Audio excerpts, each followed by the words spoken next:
ahead and go live. Hello, dear ones. Hi, welcome. Welcome to Self-Love Sermons. How are we doing? It's been a minute. It's been a couple weeks.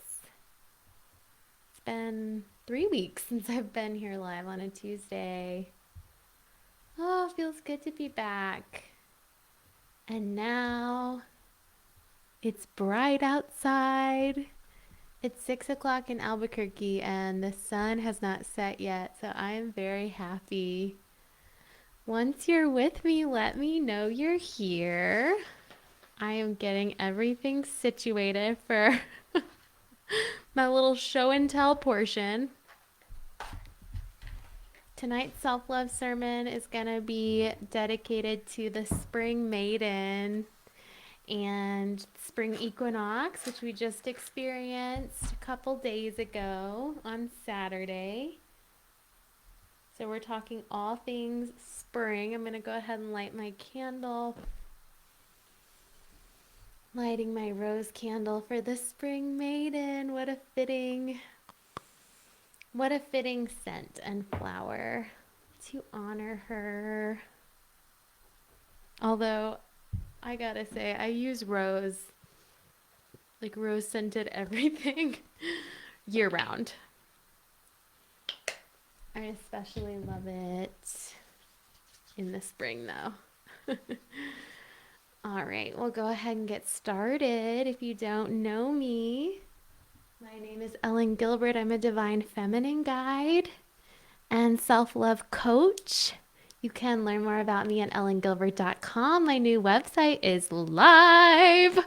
So exciting. And what do you need to know about me? I honor the cycle of thriving life and the goddess, and I break down divine feminine archetypes for you in these weekly sermons, and we talk about how we can love ourselves more. How we can nourish ourselves, work with the different parts of ourselves, and ultimately create the life of our wildest dreams. And if you're here tonight or if you're watching the replay, I am open to receiving financial exchange for this work. So if you feel so called, you can always head to ellengilbert.com/donate, and I would be so grateful. Or you can sign up for one of my programs, which would also be lovely. You can also invite your friends to Self-Love Sermons, share the replay with them on my YouTube channel, on my SoundCloud. They can listen like a podcast. You can share this Facebook video if you're on Facebook right now. You can share it so your friends can find us. And yeah, just generally follow me, say hello, let me know how you're doing, and we're going to dive in talking about cherishing our inner maiden. I am so excited. This is one of my favorite topics. It is my favorite season. So we've got a lot to cover. I did real quick want to invite you though to 2 upcoming free events that I am hosting. The first is next Tuesday. Have you signed up yet for our Unleash Your Inner Goddess? It's a free 1-hour webinar. It's going to be at noon Mountain Time, so 2 Eastern Time. And it's a Zoom. You can have your camera off. It's really something to come. Bring your notebook. Learn with us as I teach on the goddess archetypes. Hi, Micah. Welcome. So talking about Unleash Your Inner Goddess next Tuesday, you're going to get a huge workbook, uncover your primary goddess archetype, learn her divine feminine wisdom and medicine, learn the patriarchal threat that she represents and how to work with the patriarchal weapons that might be thrown at you in this culture as a result, and how to work with all of the shadows as well, the shadow side of your goddess and all the goddesses, how to channel the different goddesses for different life moments, if you will. So that's Unleash Your Inner Goddess. The other thing I'd like to invite you to is Homecoming. Homecoming is my brand new free 5-day challenge, April 5th through 9th, 2021. So I just launched it today. You can go to ellengilbert.com/homecoming and sign yourself up. As I said, it's totally free, nothing to lose. If you've never joined one of my free 5-day challenges, I run them like twice a year. And there's such sweet community weaving involved, as well as tons of free meditations, workbooks, lots of coaching, lots of training, lots of space holding and witnessing. And so homecoming in particular is about coming home to your true nature. Because what I've really picked up on in my spiritual journey and in my work as a coach is that how quickly we forget our true nature, right? Which is good and pure and worthy and sovereign and divine. So how do we get in touch with it? Self-trust, nourished by gentle self-care. That's it. It's so simple. We try to overcomplicate it, but cut that out and just join us in homecoming. It's going to be tons of fun. Yeah, Mike is going to be there. I love having you in my challenges, Micah. That's awesome. All right, so those are 2 offerings coming up really quick. And then I got some big life stuff happening. I am moving to Kentucky. So I am relocating from New Mexico to Kentucky the end of May. There's going to be some weeks in there that I won't be on sermon, self-love sermon, but I will keep you posted for sure. I'm going to be traveling out west with John and the dog, Luna, and going to be hosting some beloved ones. And I'm just so excited. Talking about spring tonight, it has really sprung in my life kind of all at once. Got the notice that I was going to get vaccinated. My husband got vaccinated. And really, it was the catalyst for our kind of emergence and blooming. And the sap is rising, the energy is rising, and all these changes are happening really, really quickly. But it's good, it's like I said, my favorite season. I am celebrating, I am excited, and there's a lot of grief, and there's a lot of anxiety. All things that come with our emergence, our inner spring, so the pre-ovulatory phase of the cycle, as well as the collective spring, the earth spring that we're sharing in here in the northern hemisphere right now. So we're going to talk about these shadows of spring and how to work with them. That was a lot. Okay, so let's just check in. Get situated. As I said in the invite for tonight, grab whatever you need to just make yourself feel extra cherished, nourished, comforted, because the maiden, the inner maiden, is all about the inner child, the inner adolescent, and there's such a sweet tenderness. How can you embody her tonight? I chose my fuzzy pink jumper. This is actually from a Halloween costume when I was cotton candy. I kid you not. And my big pink flower earrings. And I've got my pink lipstick on. I was like, I'm going all pink tonight. No shame. I love the softness of the maiden, the innocence. It's all drag anyway. So just play with it. and have fun. But maybe you need to grab tea, or I don't know. I don't know what you need. So you check in. What do you need to grab?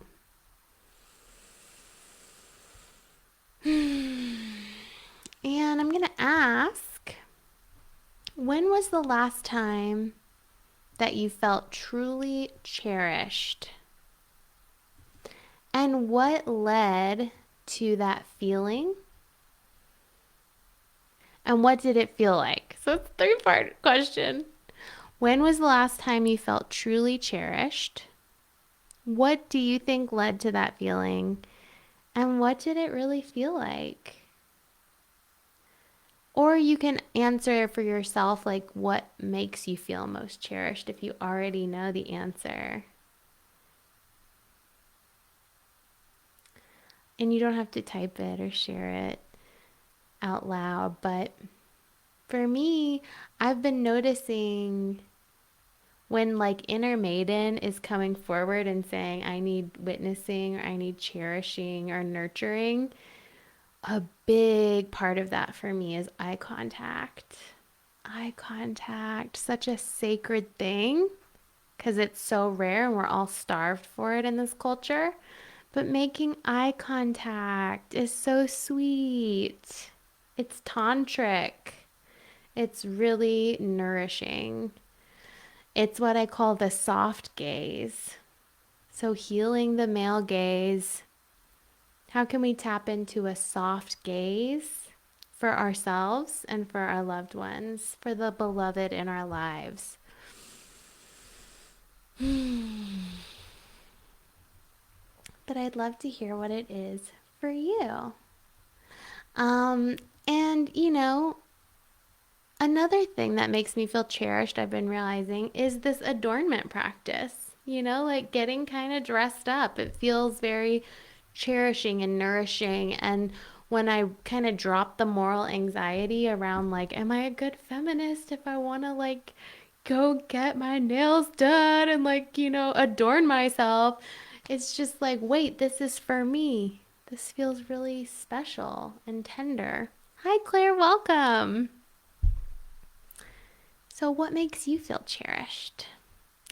We're going to go into a meditation together about halfway through our chat tonight. I don't want to just kind of drop you into it. I want to give some background and talk about the Spring Maiden a bit first.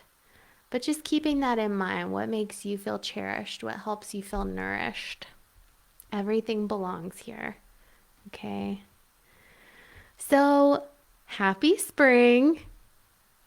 Happy Spring Equinox. It was on Saturday this year. It was the 20th here in the Northern Hemisphere. And I wanted to give you a few notes about the Spring Equinox in case you didn't know. So it is the divine feminine archetype of the maiden, obviously, because that's who we're talking about tonight. And the goddesses associated with spring are traditionally Persephone for Greek goddesses, and Ostara for the Celtic or for the Anglo-Saxon goddesses.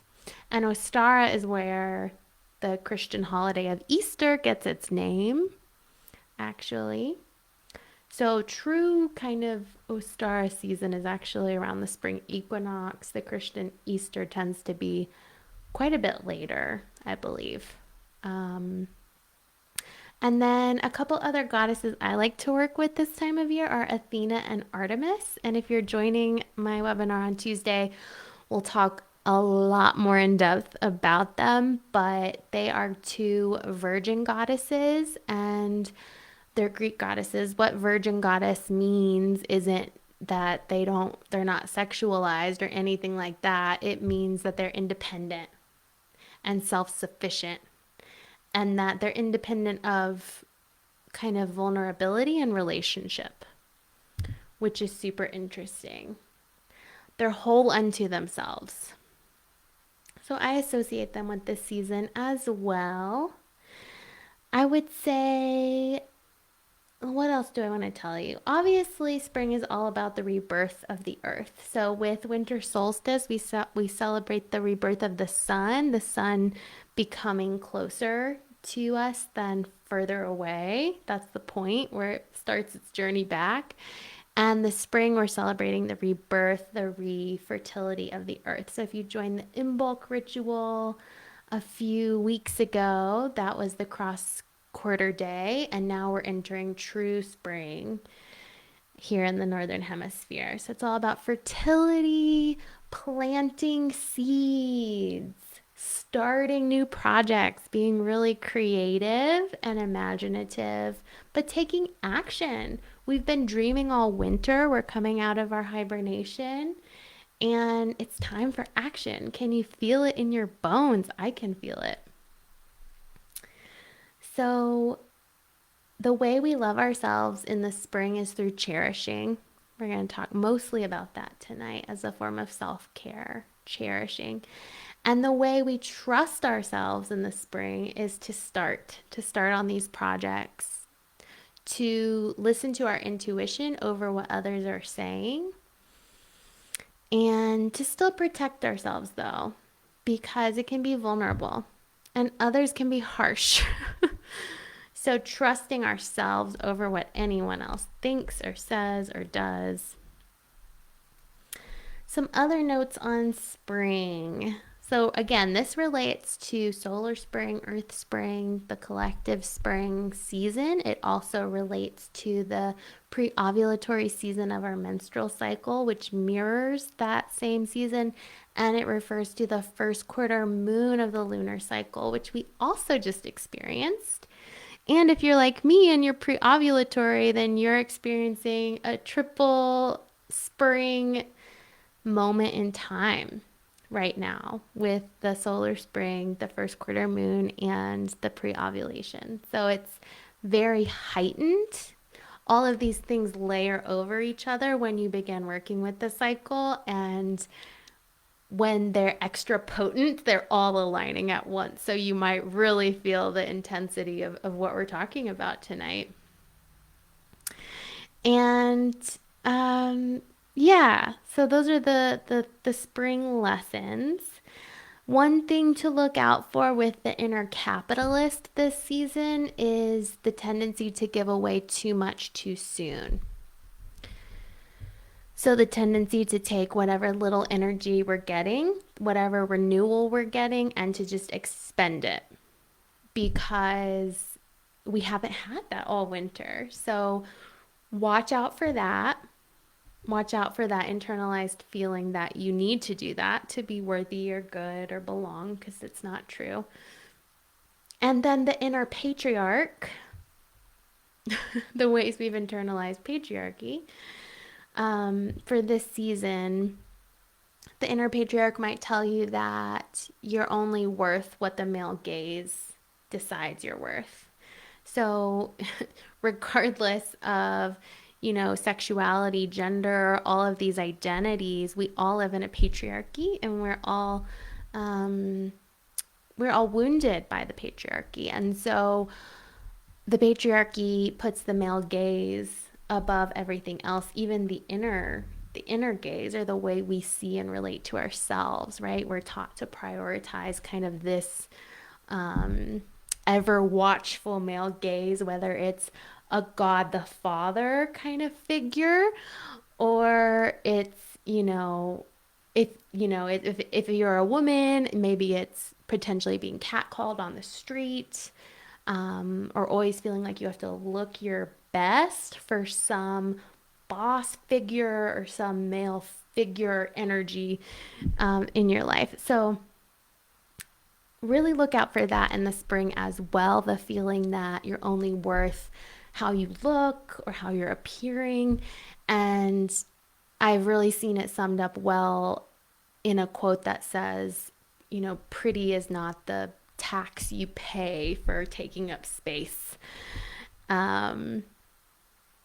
So that's really helpful to remember in the spring.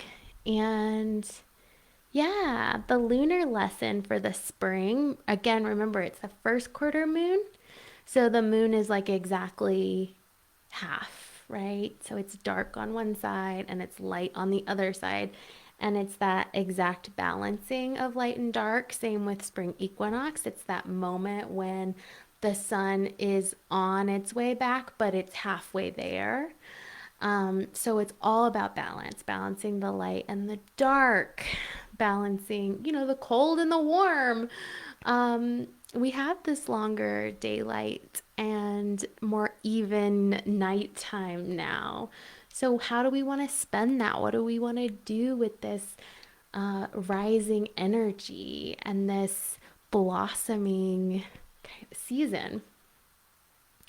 I would say for me, every lunar cycle on the first quarter moon, I'm always asking myself to attract and intuit. When it comes to our greater manifestation journey, every phase has a different theme or lesson.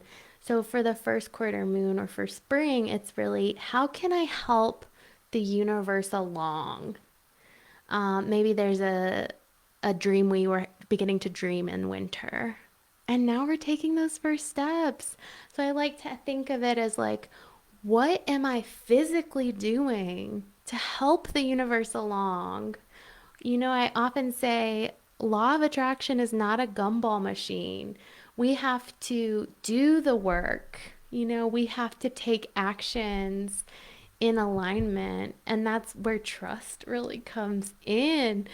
So use that this spring as well. How can I help universe along when it comes to my wildest dream and reconnect to the vision that you started dreaming into this winter? Because now it's time to make it a reality. All right. What else? It's the yang yang of the menstrual cycle. So we have the yin yin, the yang yin, the yang yang, and the yang yin. I'll get into all of this, I promise, in a future self love sermon. But basically, this is like a very intense masculine, um, penetrative, active season in the menstrual cycle. So it's all about energy rising up to that peak. Yeah.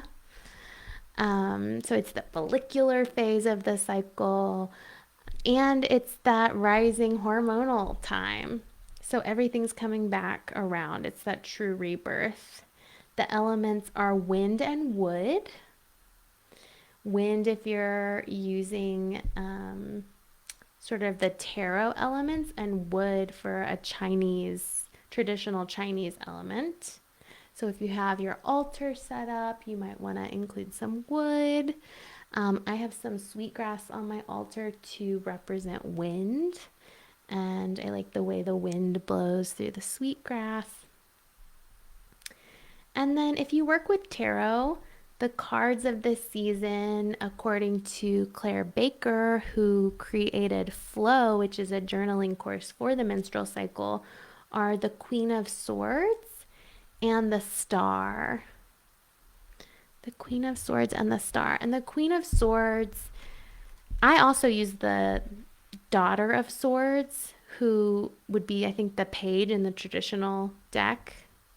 But I have the Wild Unknown deck, which uses mothers and daughters in the minor arcana. And these two, the Mother and the Daughter of Swords, are all about intuition, perception, sensitivity, maybe taking things a little bit the wrong way, but being really empathic. And I think that aligns so beautifully with our tender maiden archetype for the season. And the Star is all about hope in dark times. Coming out of the darkness of winter, we begin to have some hope and some peace again. And I'll just say a note on this for us in 2021, coming out of the pandemic, wherever you are on that journey. Maybe you are getting vaccinated, maybe you still haven't been, but maybe you're starting to feel in some way that your personal pandemic is coming to an end and still being safe. I will say our culture does not hold space for the liminal, for the doorways and the portals. It doesn't hold space for transition. So it's truly up to us to make our own meaning in these major, major rites of passage. And getting the COVID vaccine was a major rite of passage for me.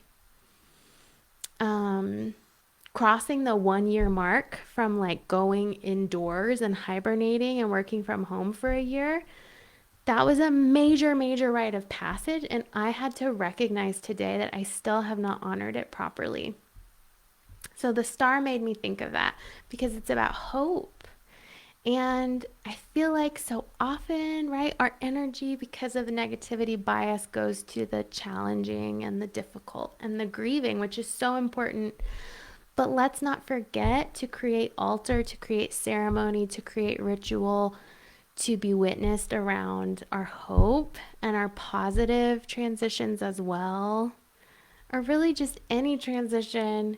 Freaking hire me as a coach. I am also a doula, and now I'm considering myself a doula of life transitions because you need witnessing, you need to make meaning. It is vital and important in what it is to be human. All right, that was a lot. But these are my favorite elements of spring. And yeah, it's also the start of Aries season, which is so exciting. I'm an Aries. It's the first sign of the zodiac, all about start, right? Start again. That word keeps coming up. What are we going to initiate? How are we going to engage this season? So, there's shadows though. People love to focus on the Aries shadow. Also, maybe you feel that way about your astrological sign, but I really feel like people love to hate on Aries and be like, "Oh, Aries, you got to watch out for that self-centeredness and the steamrolling effect, the maybe being a bit hot-headed and because we're so fast and we're just so action oriented, we can really gloss over the nuance and just kind of breeze past, or rather, kind of steamroll anyone that's not going as quickly as we are. So that's something in the collective going on right now to look out for as well, which I think relates to spring so beautifully, because we're going to talk about the shadow of spring, which is really anxiety and impatience and urgency in not a great way. But let's start with the medicine because that's just, it feels better, right? The medicine of spring is really, in my view, it's life itself. It's rebirth after death. That's what we're witnessing here in Albuquerque. The trees are just exploding in blooms. All of those early flowers have bloomed long ago, more during Imbolc season. And it's all about energy returning, sweetness, softness, and vulnerability. And like the Brene Brown vulnerability, like self-compassion and like leading from a place of vulnerability. Yeah. So what you would plan for around this medicine and what I teach on in the menstrual cycle for the inner spring, the pre-ovulatory week, or in my case, weeks. If you have a longer cycle, you have a very long spring. And I do. So I really identify with this phase of the menstrual cycle because it's where I spend most of my life. And what you want to focus on is putting new ideas into action. All those things you've been journaling on, dreaming on, like go back through your winter journaling and with like a pink highlighter, just highlight the things that now you're going to take action on. It's time. The time has come. It's all about collaborating and community.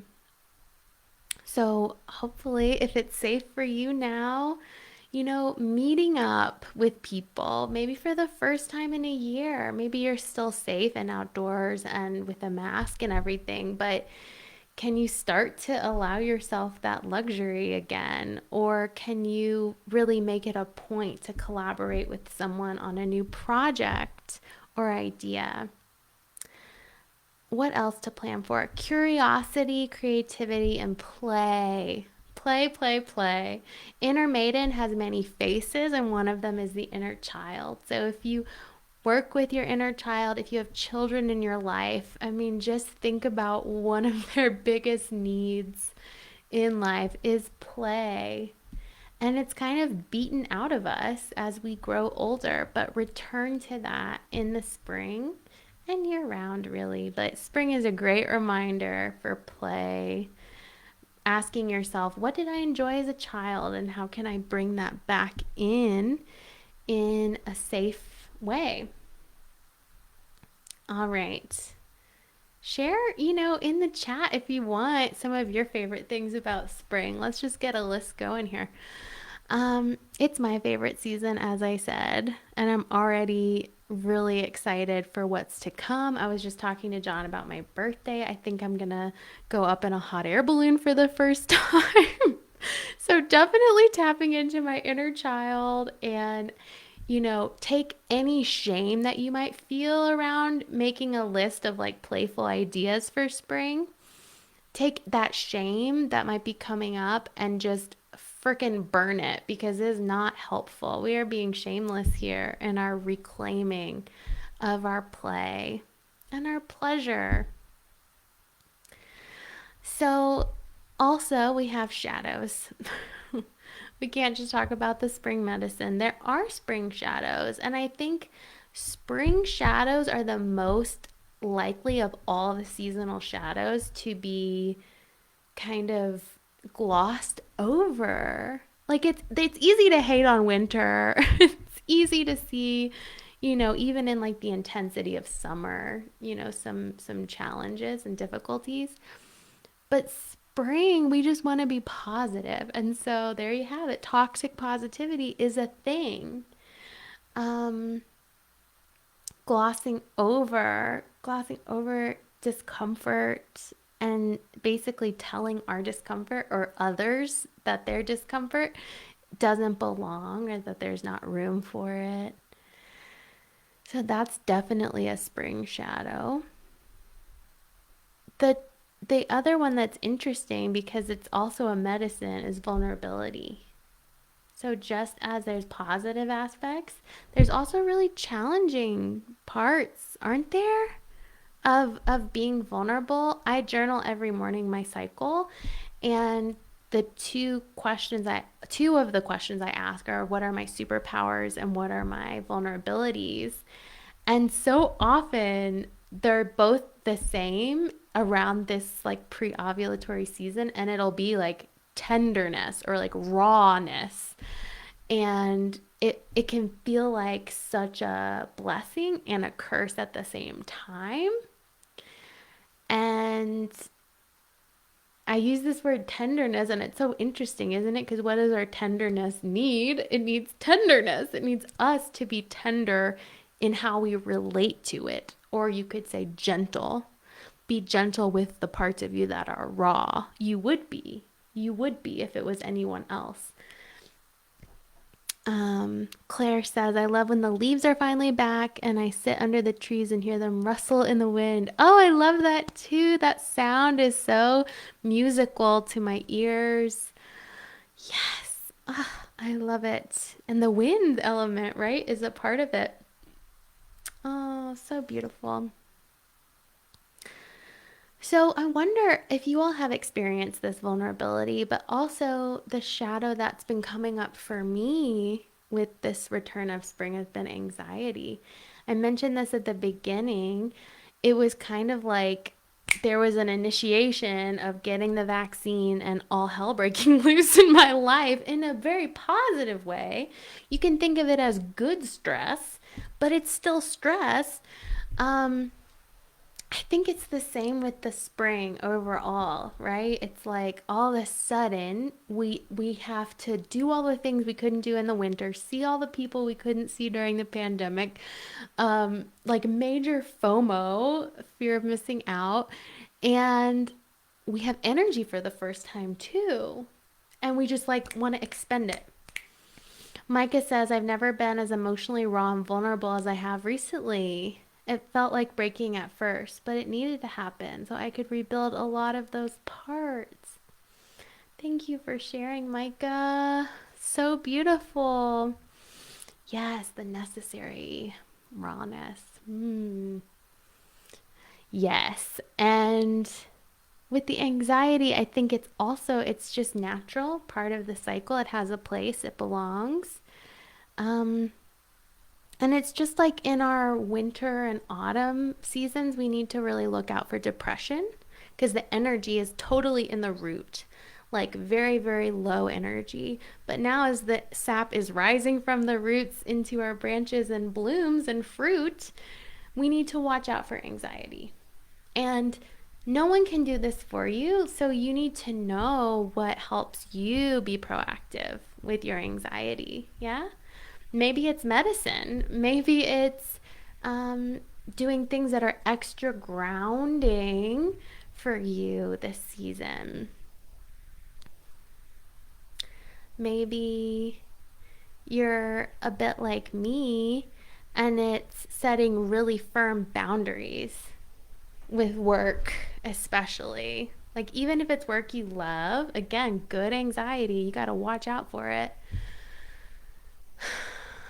Saying, I'm not going to work past this time, or this is my ritual at the end of the week or at the end of the work day, to really separate it. Boundaries help me a lot with my anxiety, actually. I also love to open all the windows in the spring for the first time. That was my ultimate spring equinox ritual. Just I went around opening all the windows, blessing them, and I listened to the birds singing. It was so, so sweet. So what helps you calm your anxiety, your spring anxiety specifically? Yeah. I also like slow breath work for anxiety and moving the energy through my body. So sometimes that's going to be like really fast paced EDM dancing or going for a run or like something really intense, like intense dance cardio. And sometimes I have to really listen and it's like slow, sensual hip circles. Yeah. And it's still moving the energy through. What is it for you, I wonder? Yes, open windows. Hi, Ashley. Welcome, dear one. Yeah, beautiful. I love it. So we gotta watch out for these things in the spring. Putting our ideas out there too soon, because again, we're starting. We don't want to start before they're ready. They need to incubate in the creative womb. Everything has their own time. But you'll know when it's ready. We also need to look out for being taken advantage of. We're talking about the maiden. You know, the reason we might have a lot of baggage around the inner maiden is because of the patriarchy and because we live in a rape culture that does take advantage of vulnerable women and people, you know, the feminine.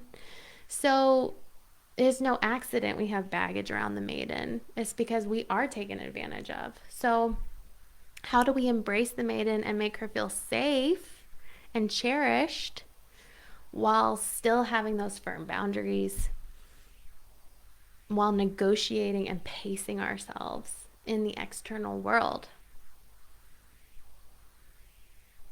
Yeah. We also need to look out for too many focused planning projects or anything too like menial, because this is a creative season. It's time to get our hands dirty. It's time to move our bodies again, to, you know, be away from your desk as much as you can Ashley loves to dance. Yeah, me too. We'll have to have a dance party to honor spring. Um, I love it. So those are my tips on what to avoid when it comes to spring shadows. So now let's get into the Maiden. We're going to do our visualization, but let me give you a little bit of background. What questions do you have about the Maiden? Also, I'd love to answer any questions about the Inner Maiden archetype. Quick recap if you're new to the archetypes. So there were typically 3 feminine archetypes: the Maiden, the Mother, and the Crone. But over time, our life cycle got really stretched, and we're now where we are, right, for our expected life longevity. So we added a 4th one, which is Wild Woman, or the Queen. And she's between the Mother and the Crone. So the Crone, of course, is the elder, the wise one, the wise woman. The Maiden is really the inner child, the inner adolescent, the virgin one, or the one who is whole unto herself. And it could represent you, or, someone before becoming a parent, or before making a choice around becoming a parent. But it doesn't have to be literal. Like the Mother archetype that represents our spring in the life cycle does not have to be a literal biological mother person.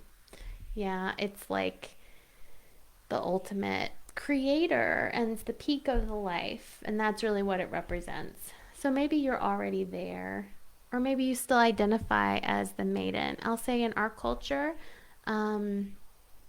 many women remain stuck in the Inner Maiden phase their entire lives. And so if you feel like you don't have many wise grandmothers around you, that's really a cultural problem. It's a cultural issue, and it's a desecration of the divine feminine in our culture, which is why we don't have wise women circling with us as much, unless we really seek it out, and I hope you do. There's a whole philosophy around why we remain stuck in our Maiden phase, and that it's because it's easier to control the vulnerable and those who believe they're unworthy. But that's a very negative way of looking at the Maiden. Yeah. Because the Maiden also has a lot of her own medicine. We've talked about Persephone a few weeks ago. And if you didn't catch that sermon, go back and watch it, because she is the freaking bomb ass queen. And I love her. She goes from being this like wounded, like victim, to becoming this healed queen of the underworld. So there's a lot of nuance and complexity within the Maiden. There's a lot she can help us with. And if you remember my wheel of my 8 divine feminine archetypes, we went from Imbolc, the witch, from our last cross quarter day, and now we are in Maiden spring, first quarter moon. So I'm just gonna keep going around the wheel, this year with you, and touching on each of these archetypes. Yeah. So I might have to plug in my phone here in a minute too, because it's getting kind of low. So before we drop into the visualization, the Maiden evokes, I will let you know, she evokes creative, curious, and playful energy. We all have one. We all have an inner Maiden. Let me plug this in real quick.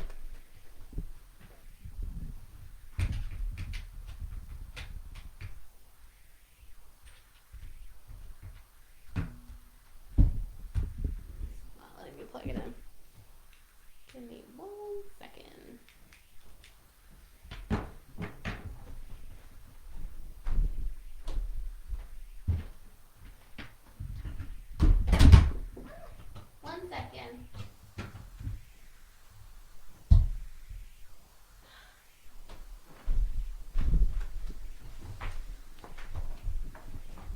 Okay.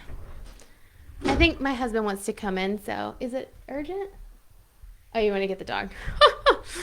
There's a lot happening. I'm plugging in my phone. John's coming in to take Luna out.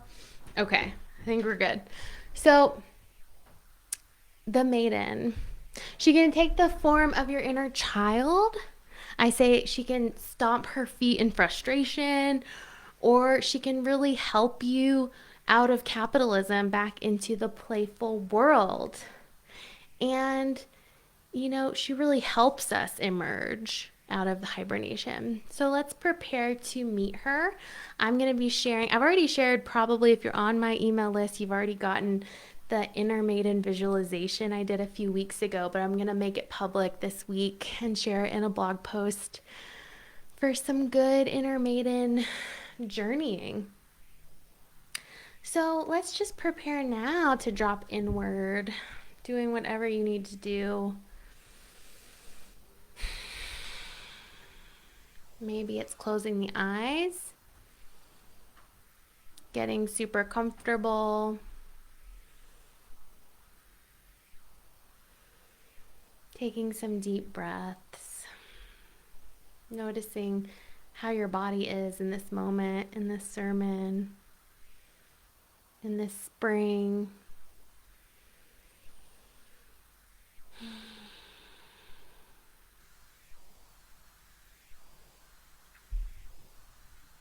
And I invite you to get in touch with your inner maiden. Ask her to step forward.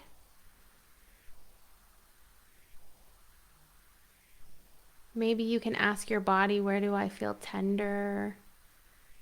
Where am I feeling vulnerable?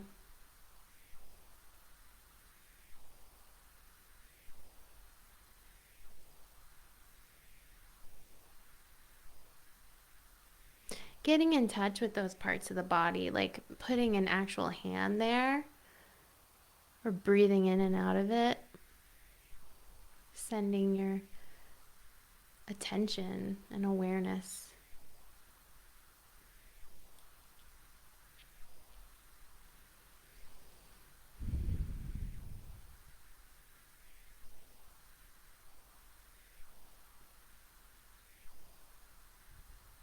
Maybe if you have a relationship with your inner child, maybe calling them forward as well.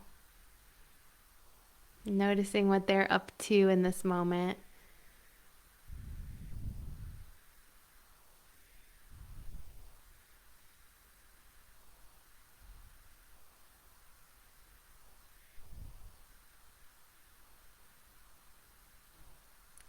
Or maybe there's some anxiety bubbling up, effervescing like champagne bubbles in your system. And you just want to hold that during this visualization.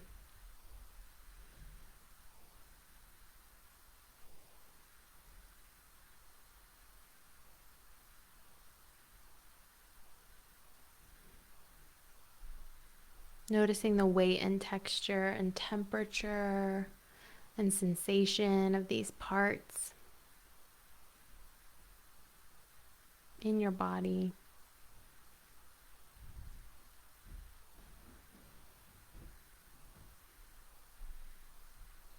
And if you see her face, if you see the face of your inner maiden, noticing what she looks like.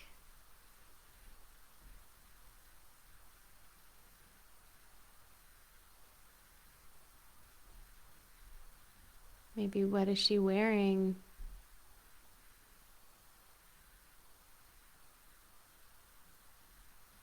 What is her face like in seeing you here?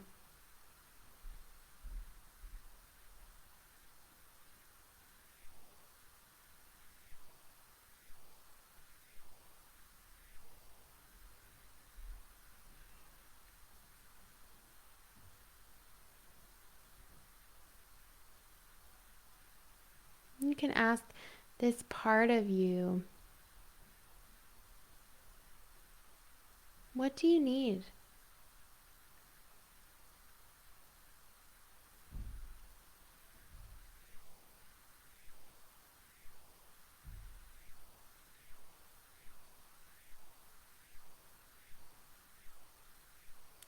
what do you want?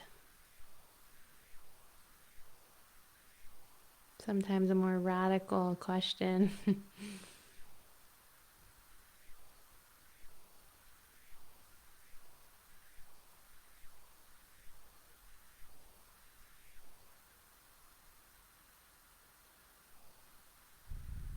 Breathing into the answers, giving them room in your body.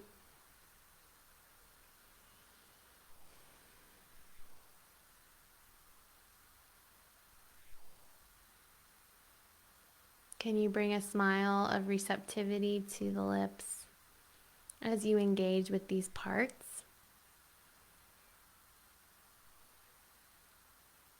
How can you show them you're really listening?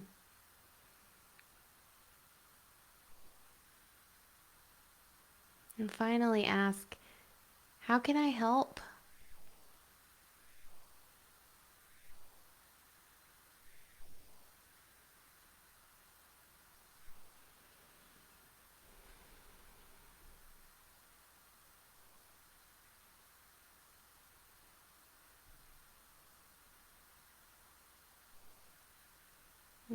Giving them whatever sign of affection feels appropriate in this moment.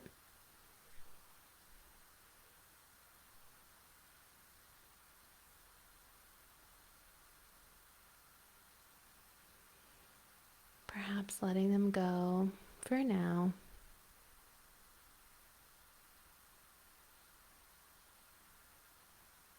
Taking a deep breath in, letting it go and coming back. Precious ones, how was your inner maiden? You can deepen this journey, as I said. I'm going to be posting and sharing this week a much longer guided visualization with your inner maiden. I highly, highly recommend it. She takes you through your inner child, the inner adolescent, and helps you see all the ways you've internalized gender norms, male gaze. And she helps you go from victim to wounded healer, just like Persephone.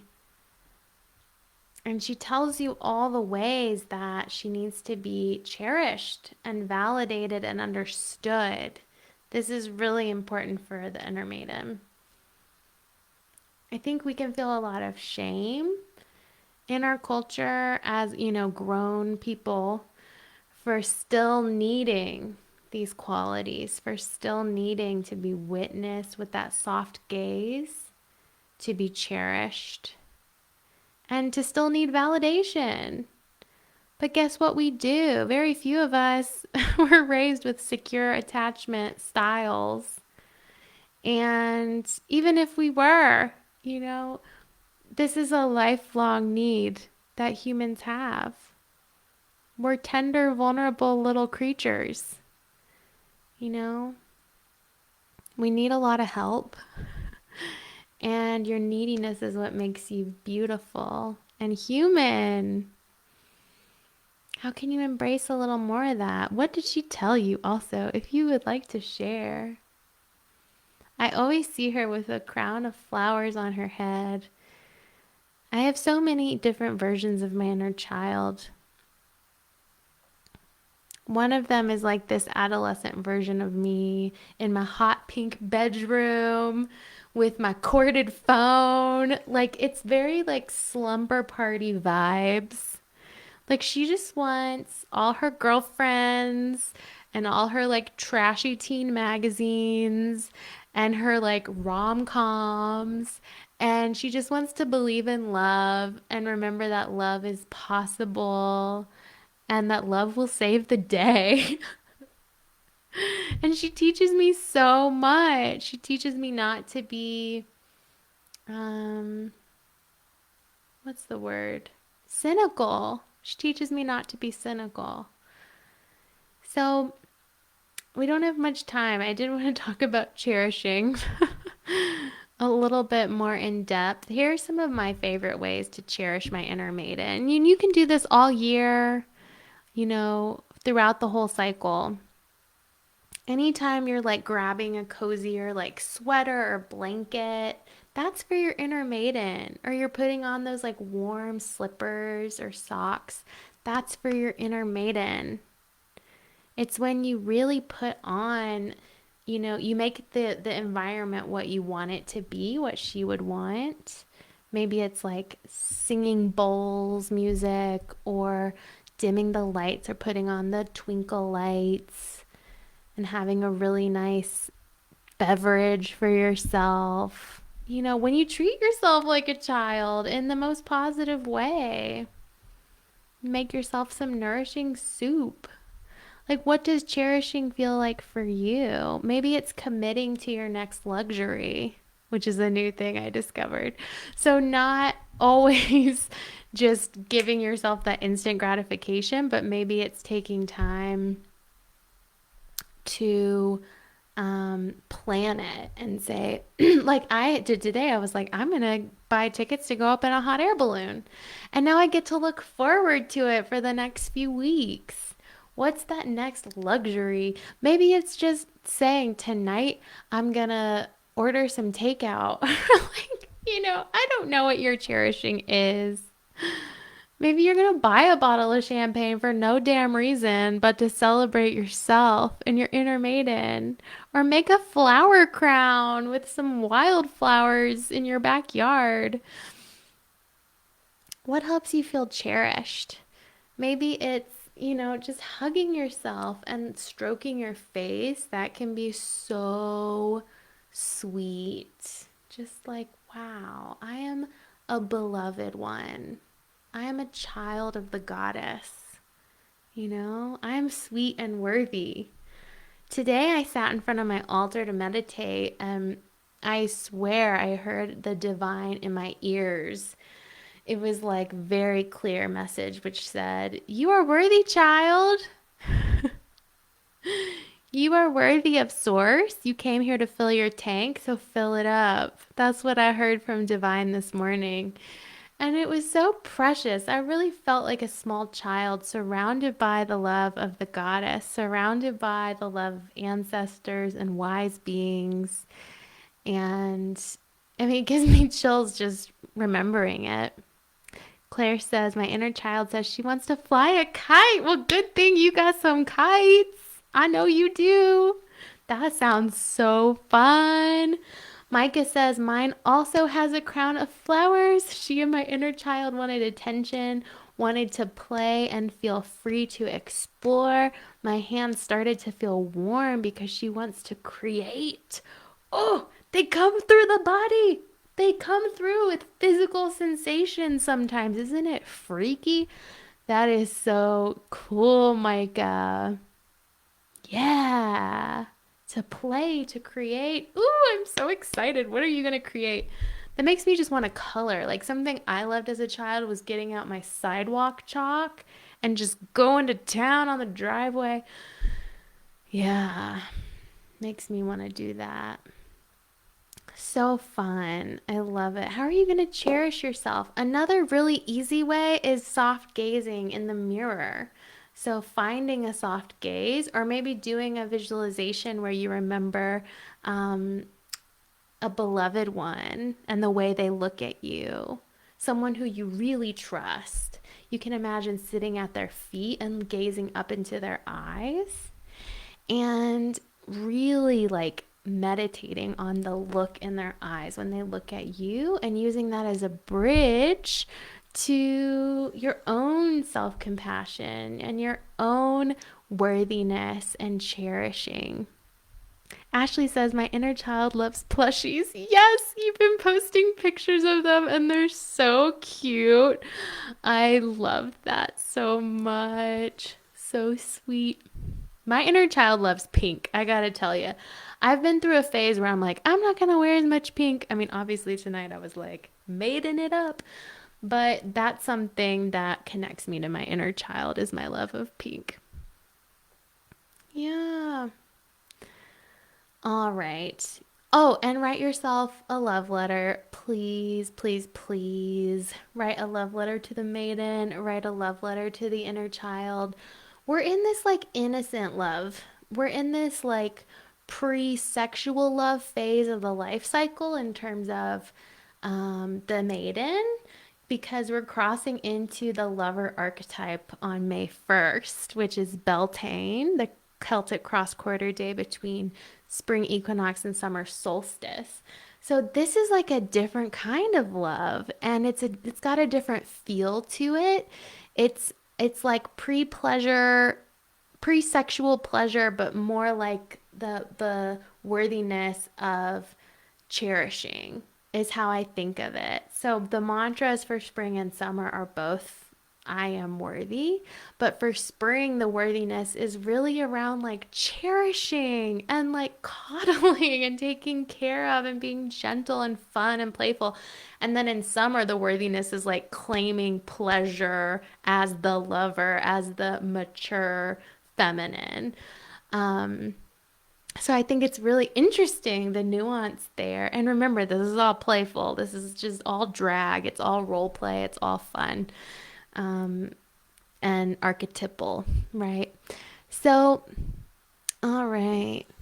Yeah, I think that about covers it. We're right on the dot. I will say, um, I'm gonna share in the Facebook chat, and I'll just let you know on Instagram the link to a inner spring journal kind of workbook I put together several years ago, and I revamped it for the new website launch. And it's ellengilbert.com/blog/spiritual spring cleaning. And there's a dash between each of those, but you can just search spring on my blog and you'll actually pull up all the resources where I've tagged spring. I'm starting to tag all my resources by the seasons. So whether it's first quarter moon, whether you're pre-ovulatory, whether it's collective spring in the northern hemisphere, or if you're in the southern hemisphere and it's spring, you can just go to ellengilbert.com and search spring and pull up all these resources to work with. And there will be a brand new one there this week with the Inner Maiden journey. I'm so excited to share all this seasonal wisdom that's coming through from Goddess and from Cycle. Um, yeah, thanks for being here, for it. I love y'all so much. Um, I hope to see you on Tuesday at the Unleash Your Inner Goddess webinar. And I hope to see you April 5th through 9th. Remember, go to ellengilbert.com/homecoming. It's my free 5-day challenge. It's going to be so much fun. And yeah, I'll see you next week, if not sooner. All right, precious ones, you are so worthy of self-cherishing. You're worthy of all the boundaries you need to set during this vulnerable, tender season. Do whatever you have to do to make your inner maiden feel safe so that you can really claim like all these things that the maiden and the inner child told you they need.